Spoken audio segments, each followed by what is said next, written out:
to be honest. At the very moment my wife admitted it, the blood rushed straight to my head. I wanted to stand up, open the door, and throw her out of the house immediately. But before I talk about that moment, I should probably tell you about the day my life collapsed. I never thought something like that would ever happen to me. My life before that was very ordinary, not rich, not luxurious, but enough to call it happy. I worked as a sales representative for a car company. The job was quite stressful, and the income wasn't fixed, some months high, some months low. But if I pushed hard for sales, the earnings were decent. My wife ran a small beauty salon. The shop wasn't big, but it had quite a lot of customers. Women, after all, always want to look beautiful. Some months her income was even higher than mine. We didn't own a house. The place we lived in was just a rental. An old 2-story house in a small alley, damp during the rainy season and unbearably hot in the summer. But it was always filled with laughter. In the mornings,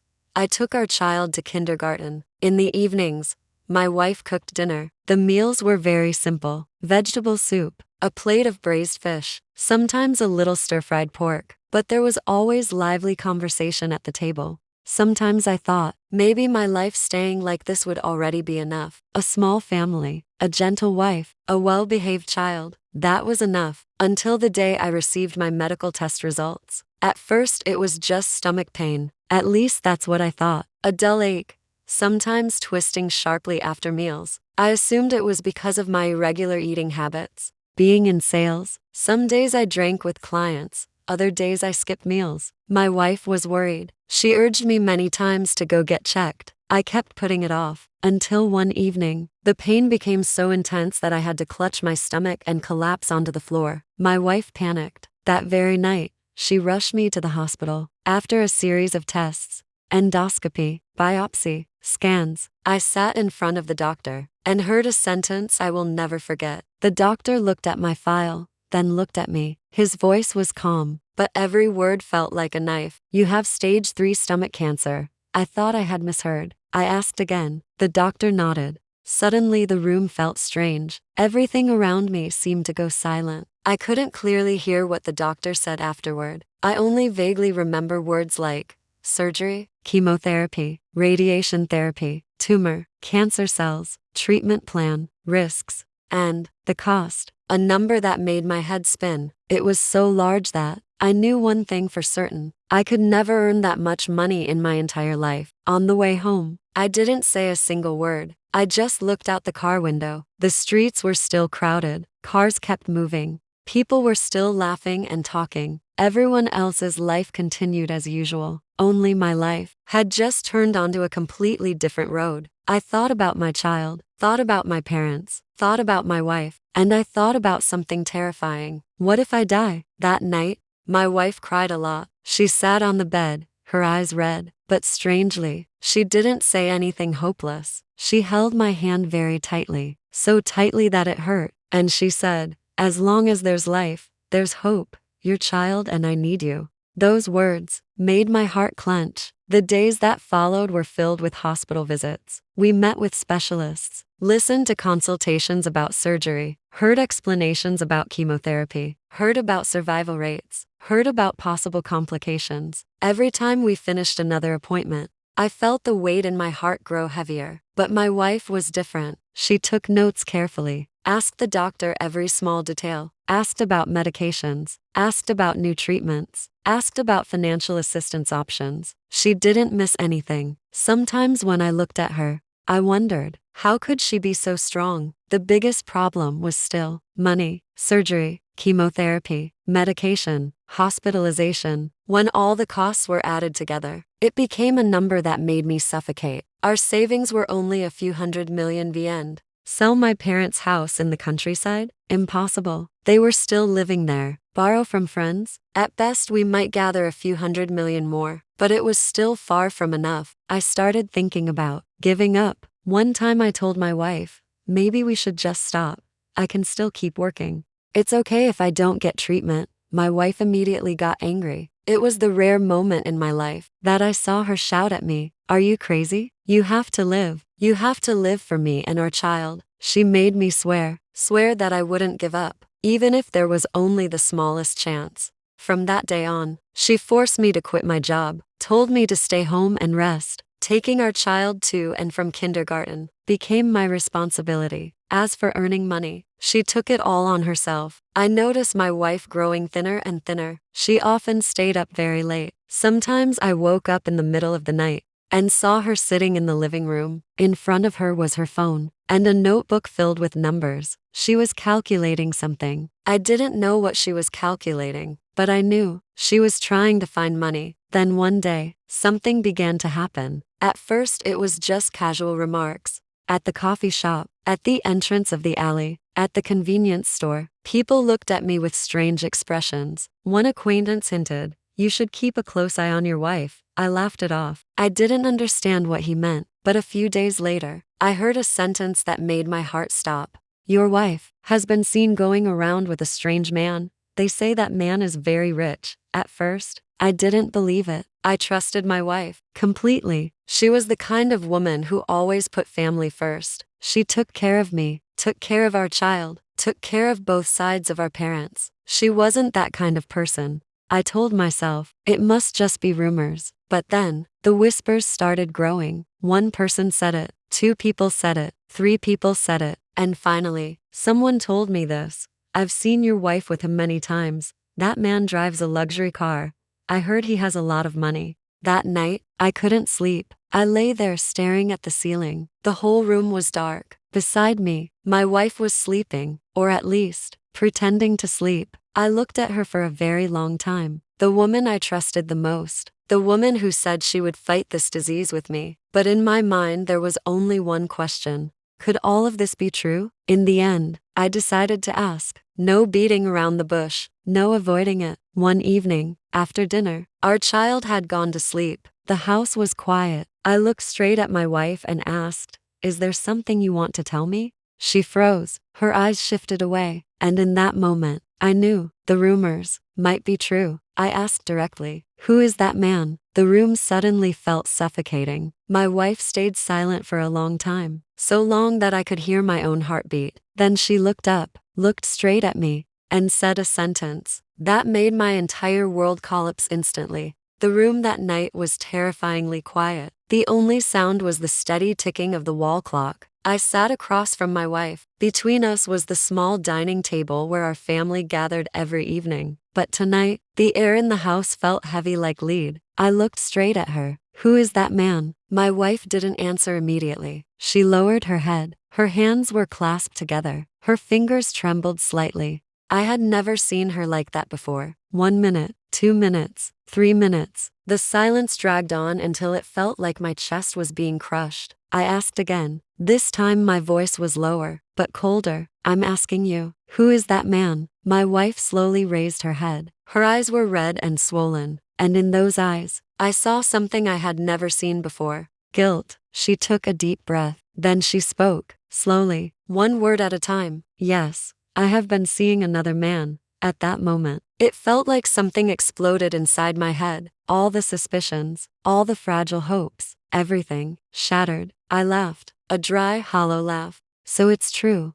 The rumors weren't wrong." My wife lowered her head again. She said nothing. I suddenly stood up. The chair scraped harshly across the floor. "You're really something. I'm lying here waiting to die from cancer, and you're out seeing another man?" My voice was almost completely out of control. My wife quickly said, "It's not what you think." I cut her off. "Then what is it?" She stayed silent for a second. Then she said something that made me freeze. "I don't love him." I stopped. I stared at her. "You don't love him? You don't love him but you still go out with him?" My wife swallowed her tears. Her voice trembled. "He is very rich." That sentence hit me like a slap across the face. I laughed again, a bitter smile. "Oh, so that's it, for money. In the end, it's still about money." I looked at her. My eyes must have been terrifying. "So you betrayed me, just for money?" The room fell silent. My wife looked at me. Tears began falling, drop by drop. She didn't wipe them away. She just let them roll down her face. Then she spoke, her voice barely above a whisper. "I did it, to save you." Time seemed to stop. I stared at my wife. I didn't speak. I didn't move. My brain couldn't process what she had just said. "To save me?" I repeated slowly. My wife nodded. Then she began to tell the story. broken sentences, interrupted breaths, but every word she said cut deeper into my heart. That man was a regular customer at her shop, a wealthy man, luxury cars, more money than he could spend. At first he was just a normal customer, but later, he started paying attention to my wife, giving her gifts, sending her flowers, inviting her out to dinner. My wife refused, many times, until she learned the exact cost of my treatment, a number so large it nearly destroyed her hope. And right at that moment, that man appeared. He said something she could never forget. If you need money, I can help you. All she had to do is spend time with him. No love, no commitment, just accompany him. Dinners, meetings, trips. In return, he would give her the money she needed. By the time she reached this part of the story, my wife could barely continue. She burst into tears, crying like a child. I know I was wrong. I know it would hurt you, but I had no other choice. I couldn't watch you die. I couldn't. I stood there, frozen. Inside my mind, two thoughts were fighting violently. One part of me wanted to run to her and hold her, to say, it's okay, I understand. But the other part, the part of me as a man, the part of me as a husband, only wanted to slam the table, to scream, to throw her out of the house, to end everything. I asked, my voice hoarse, how long have you been seeing him? My wife was silent. After a long moment she answered, almost 2 months, 2 months, 2 months, 2 months. The number echoed in my mind like a hammer. For the past 2 months, while I stayed at home, taking medicine, waiting for test results, taking our child to school, my wife had been walking beside another man. I turned my back to her. I couldn't look at her anymore. I was afraid that if I looked 1 second longer, I would lose my mind. Behind me, wife said something, so softly it almost dissolved into the air. Was still the wife I loved, the woman who had walked beside me for years, the woman who stayed awake through countless nights because of my illness, the woman now crying in front of me, all because Ash wanted to save my life. But at the same time, she was also the woman who had walked beside another man, for money, for me, for this family. At that moment, I didn't know if I should love her or hate her. I only knew one thing. My heart hurt so Moochie could barely breathe.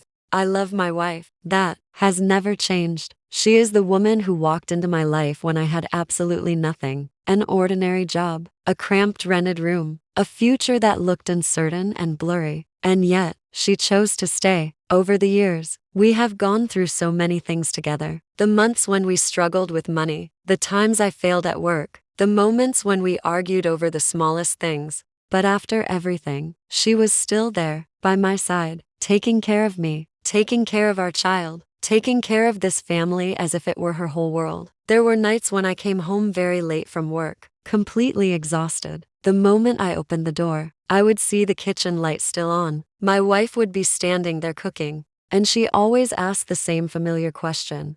Are you tired today? Just one simple sentence, but it was enough to make me feel that I was not alone. But now, that same woman is standing in front of me with a truth that shattered my heart into pieces. My wife has been with another man, even if it was for money, even if it was to save me. That truth cannot be changed. And what I felt at that moment cannot be described with words. I loved her, but I also hated her. I wanted to hold her, but I also wanted to push her far away. I wanted to forgive, but the pride of a man kept screaming inside me that I couldn't. Those two emotions kept tearing me apart. Day after day, night after night. Some nights, I lay staring at the ceiling until morning. Beside me, my wife slept lightly. Sometimes she would turn over. Maybe she couldn't sleep either. We were lying next to each other, but the distance between us felt so far that I couldn't reach her. Sometimes I thought, maybe we should divorce, so she could be free. She is still young, still beautiful. She still has her whole life ahead of her. Why should she tie her life to a man who might not live much longer? But every time I thought about that, my heart tightened, because I knew,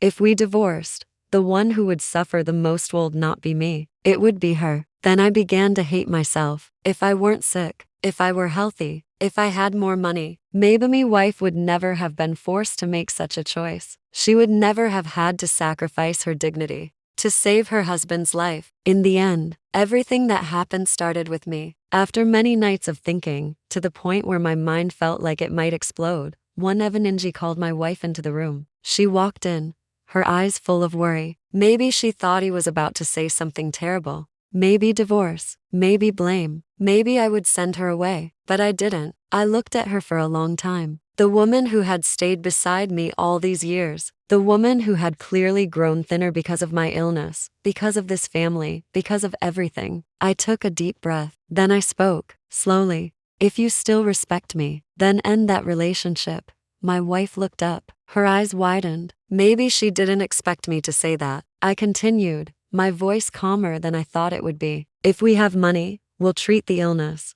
If we don't, I'll accept my fate. The room fell into a terrifying silence. My wife looked at me. Tears began to fall, but this time, she didn't cry out loud. She just silently nodded. From that day on, everything in the house seemed to return to normal. We still ate together, still took our child to school, still talked, but I knew something had broken, and it could never be completely fixed, because from that day on, I realized something. Some wounds are not caused by illness, not by cancer, not by death, but by love. My illness might be treated, it might be cured, I might live many more years, but the wound in my heart, I don't know if it will ever heal. Sometimes I look at my wife, the woman who is still trying to take care of this family, and I ask myself a question that I still cannot answer. After everything that has happened, can we ever go back to the way we were before? Or will that truth remain between us forever? Like a thorn that can never be pulled out? If it were you, in this situation, would you forgive this wife? Or would you never be able to accept that betrayal?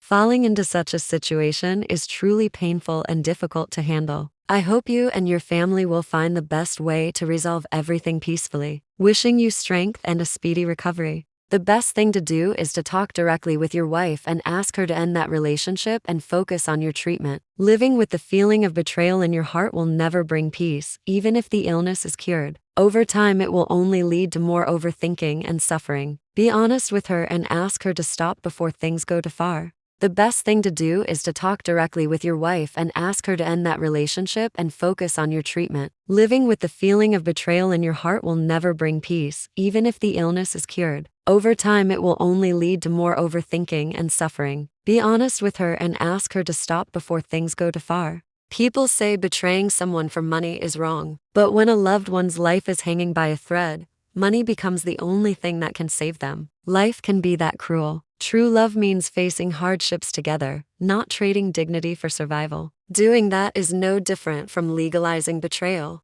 Many people call the wife's actions a sacrifice, but ask yourself, if the husband were healthy, would she have done it? Don't romanticize betrayal. In moments of desperation, people may do things they never imagined they would. Don't judge too quickly if you've never been in that situation. If love must be exchanged with one's body, then it is no longer love, it becomes a transaction. Many people call the wife's actions a sacrifice, but ask yourself, if the husband were healthy, would she have done it? Don't romanticize betrayal. In moments of desperation, people may do things they never imagined they would. Don't judge too quickly if you've never been in that situation. If love must be exchanged with one's body, then it is no longer love, it becomes a transaction. The husband suffers once from illness, but 10 times more from wounded pride. Both pains are hard to heal. If the husband survives, people may call the wife a hero. If he dies, she'll be called a traitor. Life rarely gives fair answers. Some sacrifices require immense courage, but there are also lines that should never be crossed. What men fear most is not death, but living with humiliation they can never forget.